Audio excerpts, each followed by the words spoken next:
So magandang umaga sa inyong lahat. Gusto ko pong sagutin ang comment po ni Sir sa aking ginawang video. Nag-share po ako tungkol sa Trinity. Na sinabi po niya dyan na kasama po raw si Virgin Maria sa Trinity. So alam niyo mga kapatid, hindi po tama na kasama si Virgin Maria sa Trinity. Ayon sa pangunahing aral sa Kristyanismo, ang Trinity o Santatlo, ang Diyos na Ama, ang Diyos na Anak na si Jesucristo, Diyos Espiritu Santo. Tatlong persona pero iisang Diyos.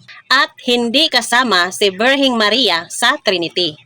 Siya ay ina ni Jesus ayon sa pananampalatayang Kristiyano. Pero hindi siya bahagi ng pagkadiyos ng Trinity. Marami pong nalilito tungkol dito dahil mahalagang tao si Maria sa Biblia.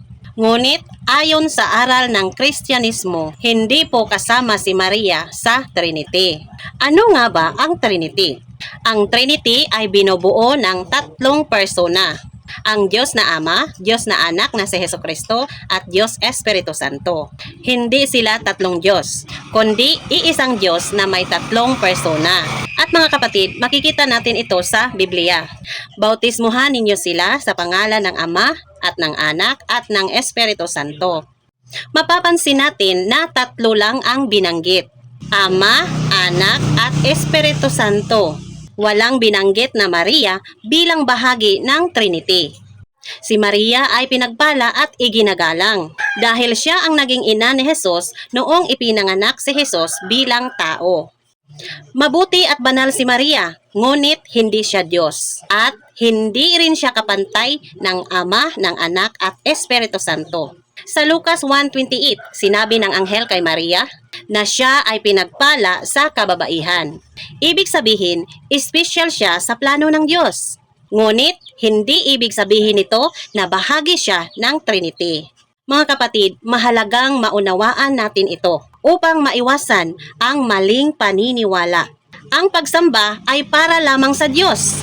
Maaari nating igalang si Maria bilang ina ni Jesus. Ngunit, ang Trinity ay nananatiling ang Diyos na Ama, Diyos na Anak na si Jesucristo, Diyos Espiritu Santo. Mga kapatid, mahalagang maunawaan natin ito dahil gusto nating maging tama ang ating pagkaunawa sa salita ng Diyos. Kapag mali ang ating pagkaintindi, maaari tayong maligaw sa pananampalataya. Kaya mga kapatid, mahalaga ang pagbabasa ng Biblia at pakikinig ng tamang aral. Mga kapatid, sa pagtatapos, tandaan natin, hindi kasama si Virgin Maria sa Trinity. Si Maria ay lingkod ng Diyos at ina ni Jesus. Ngunit, hindi bahagi ng Trinity.